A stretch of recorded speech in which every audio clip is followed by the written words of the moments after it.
Relax, I'm not expecting too much. I realise we live in difficult economic times. Obviously, people still blaming the banks, and for very, very good reason. But let's face it, even before the banking crisis, we didn't really like banks that much, because we don't tend to have very positive relationships with our banks. As an example, I was recently trying to pay a tax bill online. Yeah, because some comedians do pay their taxes.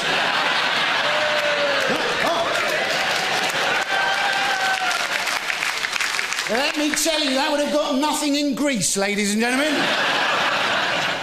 So I was trying to pay this tax bill, right, and there was a problem. So it said I needed to phone up my bank. So I phone up my bank, right, and it's one of those where you've got an automated system where you have to put in a couple of digits of your passcode. So I put in 2 digits of my passcode, hoping to get through to the advisor, but oh no.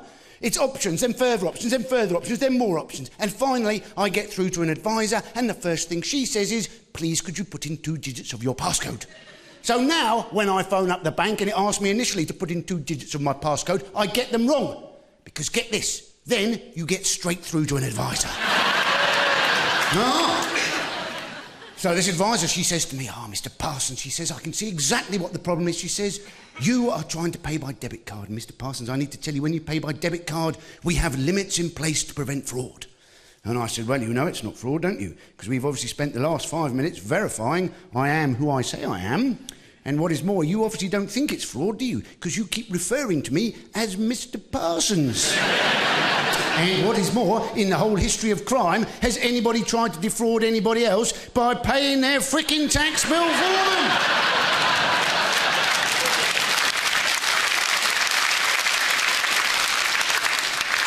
She said, Mr. Parsons, if you insist on paying by debit card, it should be fine. You will just need to pay in a series of instalments.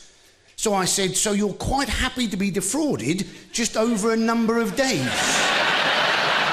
She said, I'm not authorised to answer that. I can merely repeat we have limits in place to prevent fraud.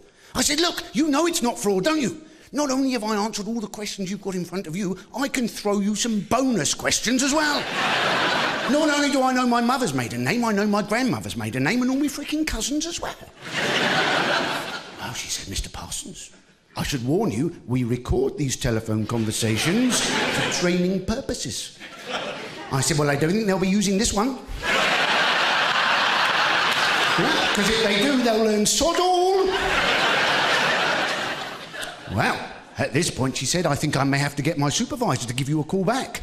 So lo and behold, 5 minutes later, I get a call back from the supervisor. Hello, is that Mr. Parsons? Yes, it is Mr. Parsons. Hello, it's the bank supervisor here.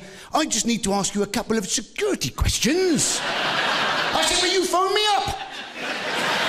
Surely I'm the one who should be asking the questions. Surely you've got some quite good security answers about me already, given that you phoned my home phone number and I am specifically waiting for your call. Of course, there's a very good chance I am, in fact, a burglar who's just picked up the phone on the off chance that there might be a bank on the other end of the line being a bit loose with some account details.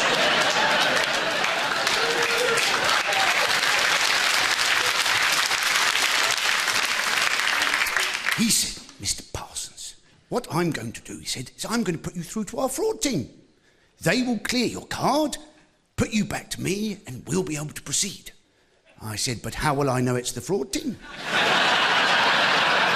Why don't you put yourself through to the fraud team? You clear my debit card, get back to me. I've still got some burgling to do.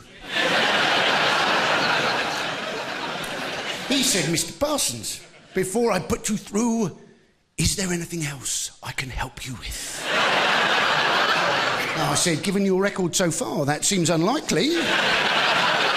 But please keep talking. I think I might be able to get a routine out of this.